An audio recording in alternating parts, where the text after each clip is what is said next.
Bună! În seara asta spun o poveste lungă, calmă, așezată. O poveste pe care o poți asculta cu ochii închiși. Dacă vrei, poți să-ți găsești o poziție comodă. Să-ți lași umerii să cadă ușor, să nu te grăbești nicăieri. Povestea începe într-un oraș mic, unde străzile nu aveau nevoie de semafoare multe și unde oamenii își aminteau încă numele vecinilor.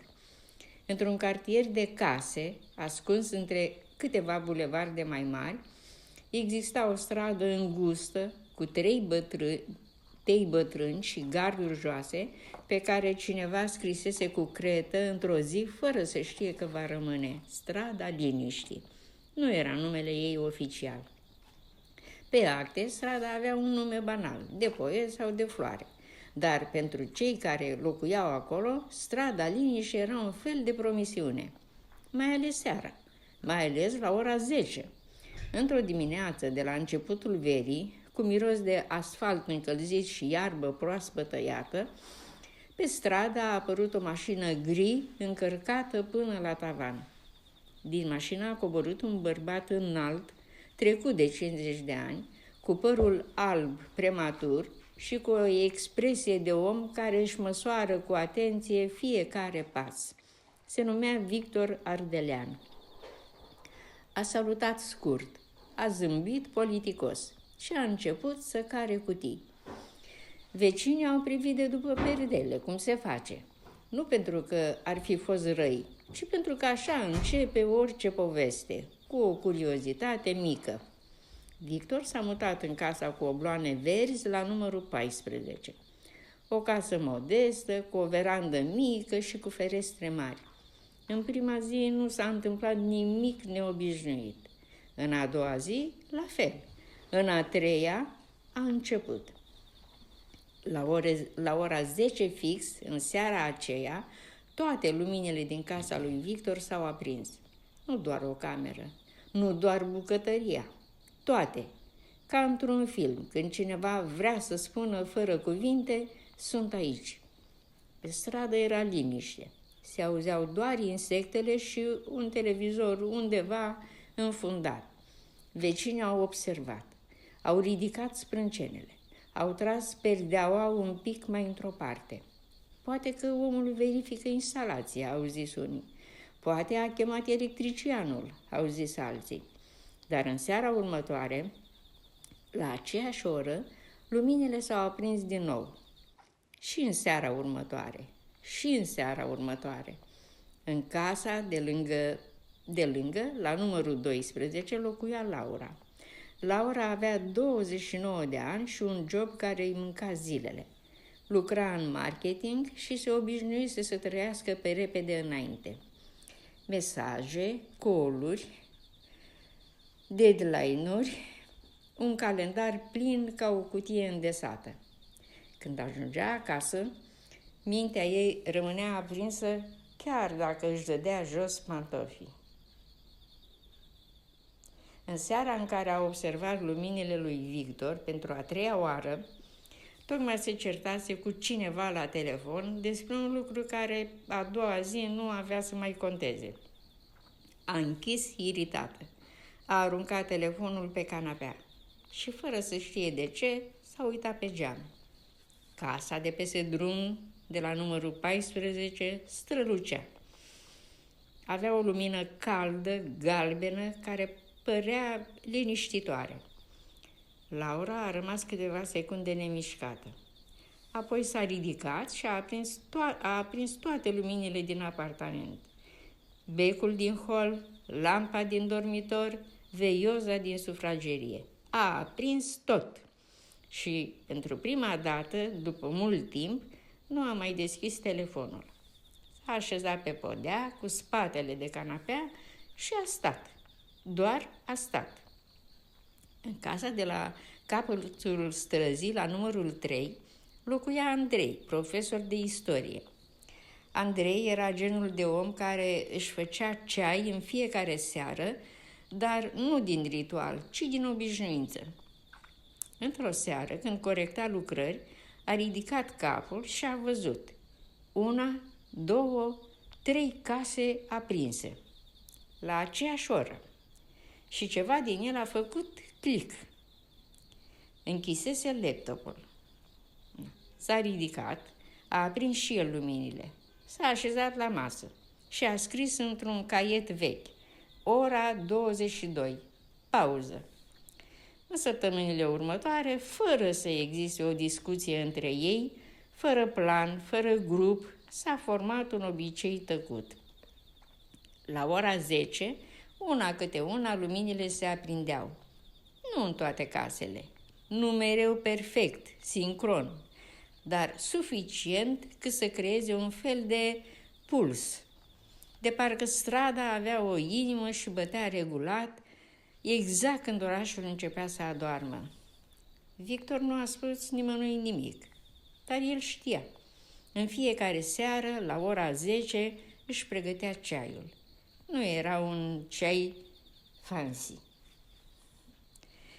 Tei, cel mai des, uneori mentă, iarna mușețel. Își punea cana pe masă, lângă fereastră și scotea din sertar un obiect mic, rotund, un ceas de buzunar. Un ceas vechi, cu capac metalic și cu un cadran puțin zgâriat. Îl deschidea, îl privea o clipă, apoi îl închidea la loc. Și atunci, ca la un semn, invizibil, începea să respire mai încet. Într-o joi, Laura a prins curaj. Nu era curaj să sară cu parașuta. Era curajul acela mic de adult care se simte mare, să bați la ușa unui străin. A stat câteva secunde în fața porții lui Victor. Apoi a bătut. Victor a deschis după un moment cu o expresie calmă, ca și cum ar fi știut că o să vină. Bună seara, a zis Laura stânjenită. Îmi cer scuze, poate întreb ceva ciudat. Nu e nimic, a zis Victor. Am observat că în fiecare seară, la ora 10, aprindeți toate luminile. Victor a zâmbit foarte puțin. Da. De ce? Victor s-a uitat spre stradă, de parcă vedea altceva decât vedea ea. Ca să nu uit. Să nu uitați ce? A urmat o pauză. Nu una incomodă, una care se așează ca o pătură. Să nu uit că am voie să mă opresc, a zis Victor, și că, dacă nu mă opresc eu, nu o va face nimeni pentru mine. Laura a înghițit. Și luminile? Victor a ridicat din numeri. Luminile sunt felul meu de a spune: acum sunt aici. Laura a dat din cap încet. Pot să vă întreb ceva? Sigur. Ați făcut asta și înainte să vă mutați aici? Victor a zâmbit, dar în zâmbetul lui era o umbră. Nu, a început după. Laura a simțit că ar fi putut să întrebe după ce, dar a simțit și că nu e momentul.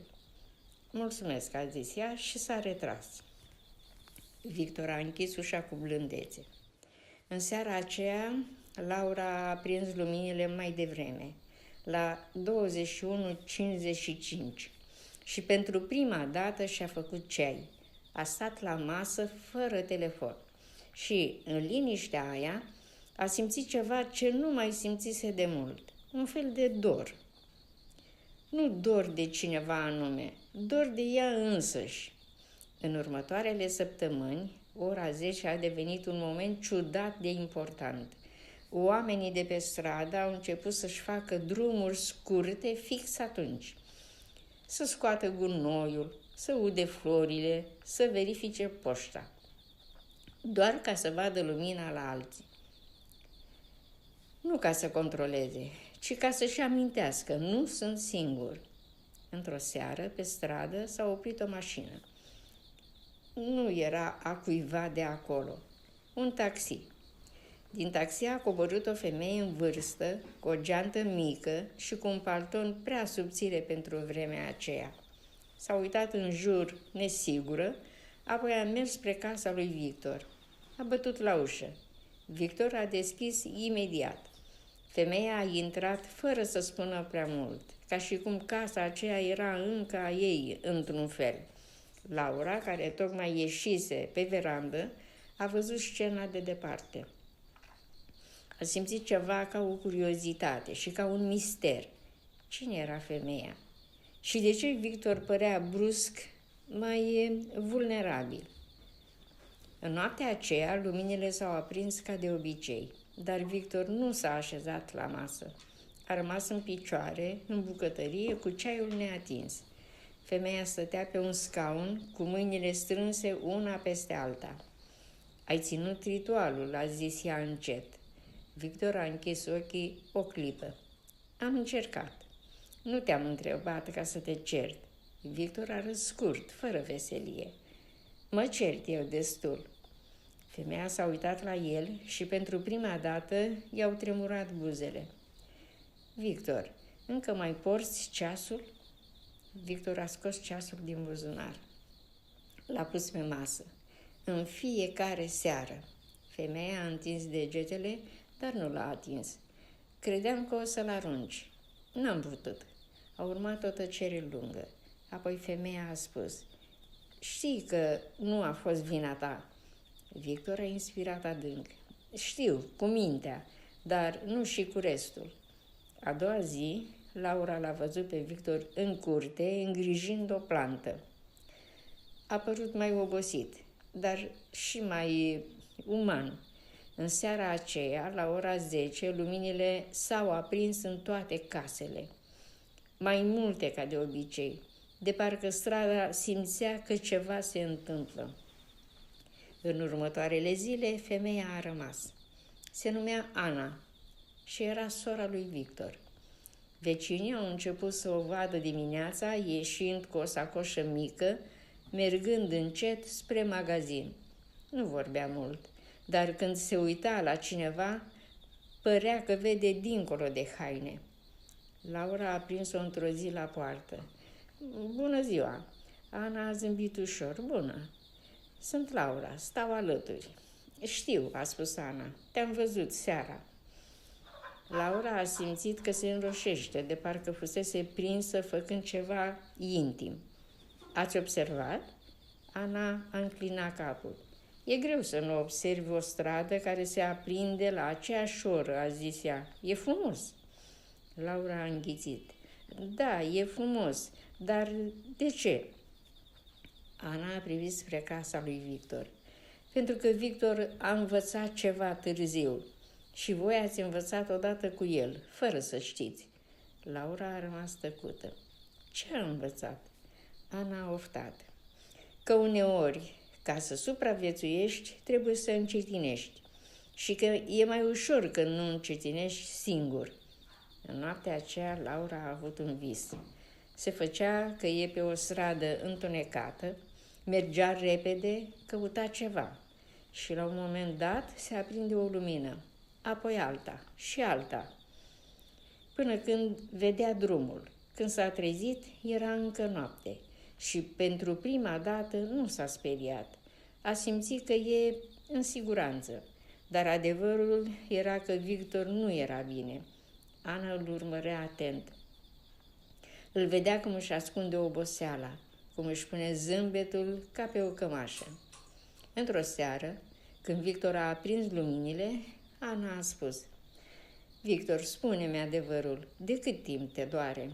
Victor a rămas cu mâna pe întrerupător. Nu contează. Contează. Victor a zâmbit. Nu vreau să strig ritualul. Ana s-a apropiat. Ritualul e ca să trăiești, Victor, nu ca să te prefaci. Victor și-a lăsat umerii să cadă pentru prima dată. De câteva luni. Ana a închis ochii. De ce nu mi-ai spus? Pentru că dacă îți spun, devine real. Ana a pus o mână pe brațul lui. E real oricum. În zilele următoare, Ana a făcut programări. Victor a mers la doctor. Nu a povestit vecinilor nimic. Strada nu știa. Dar în seara când Victor a venit de la spital, obosit și palid, luminile s-au aprins la ora 10 ca de obicei.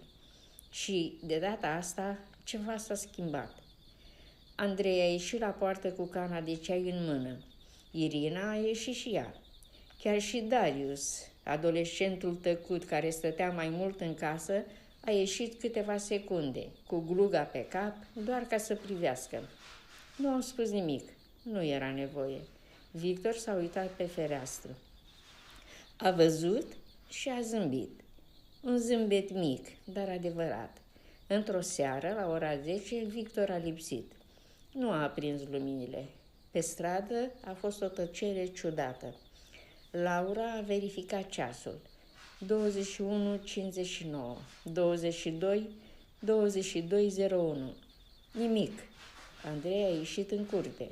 A privit spre casa lui Victor. Întuneric. Irina a simțit un nod în gât, deși nu știa de ce.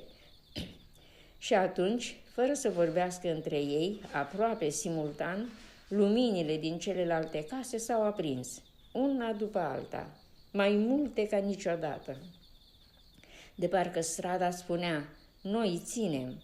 Laura s-a trezit bătând la ușa lui Victor. Ana a deschis.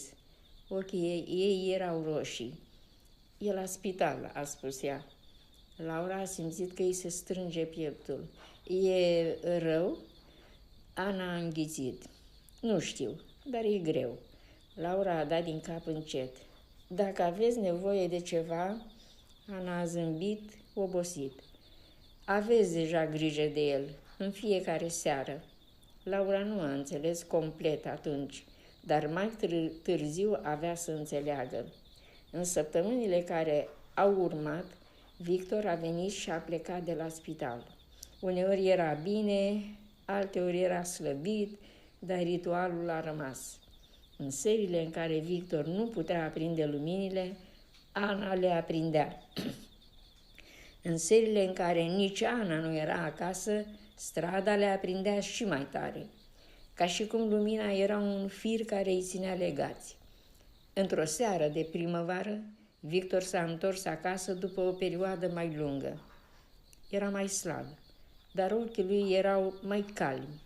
A intrat în bucătărie, a pus ceainicul pe aragaz și a făcut ceai. Ana l-a privit fără să spună nimic. La ora 10 fix, Victor a aprins luminile, toate. Și atunci, dincolo de geam, strada a făcut la fel. Victor s-a așezat la masă și a scos ceasul de buzunar. L-a deschis, a privit cadranul, apoi a spus încet. Tatăl nostru făcea asta.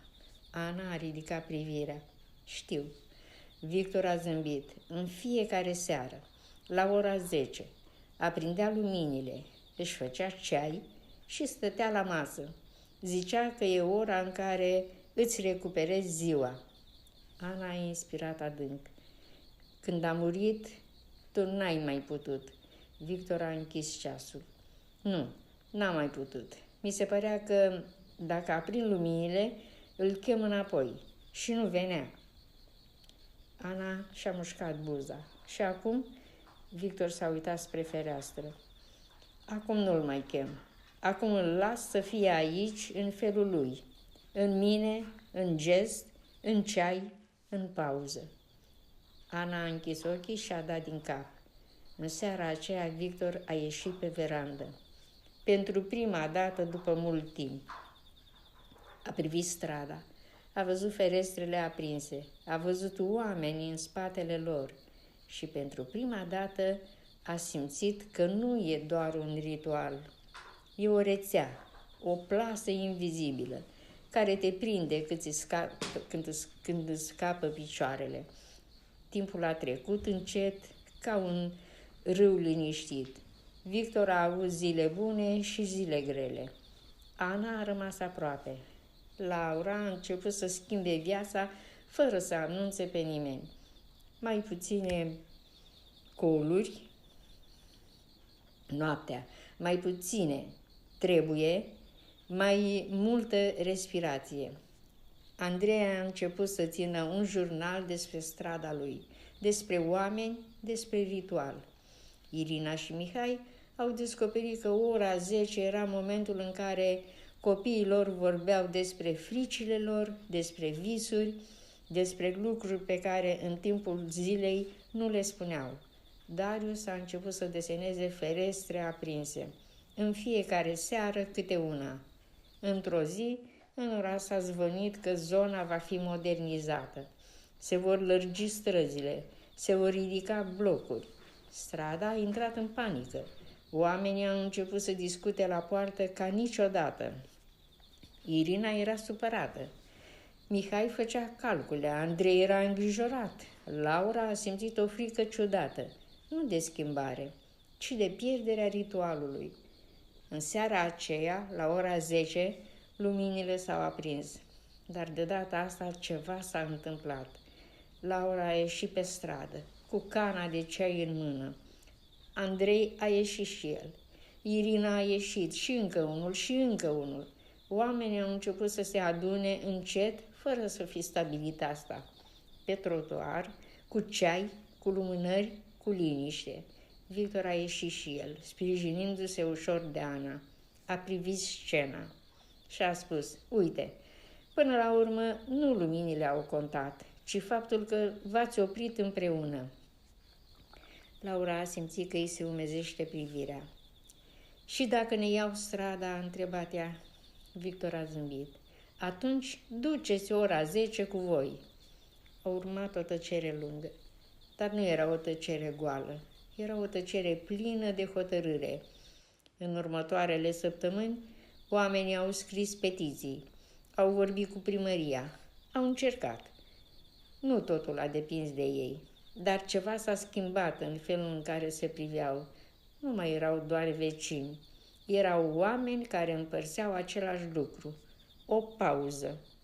Într-o seară, Victor s-a simțit mai obosit ca de obicei. A aprins luminile și s-a așezat. Ana l-a privit atent. Vrei să rămân? Victor a zâmbit. Da. Au stat. În liniște, Victor a scos ceasul de buzunar. L-a deschis, l-a privit, apoi a spus încet.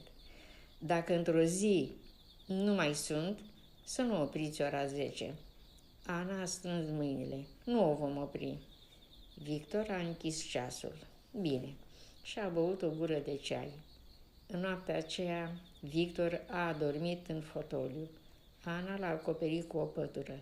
A stins luminile una câte una, dar a lăsat una aprinsă, mică, ca o promisiune. Trecutul și viitorul au început să se amestece.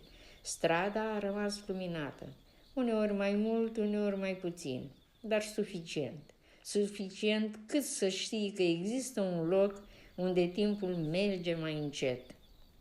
Și chiar dacă acel loc dispare fizic, ritualul rămâne. Pentru că ritualurile bune nu țin de pereți, țin de oameni.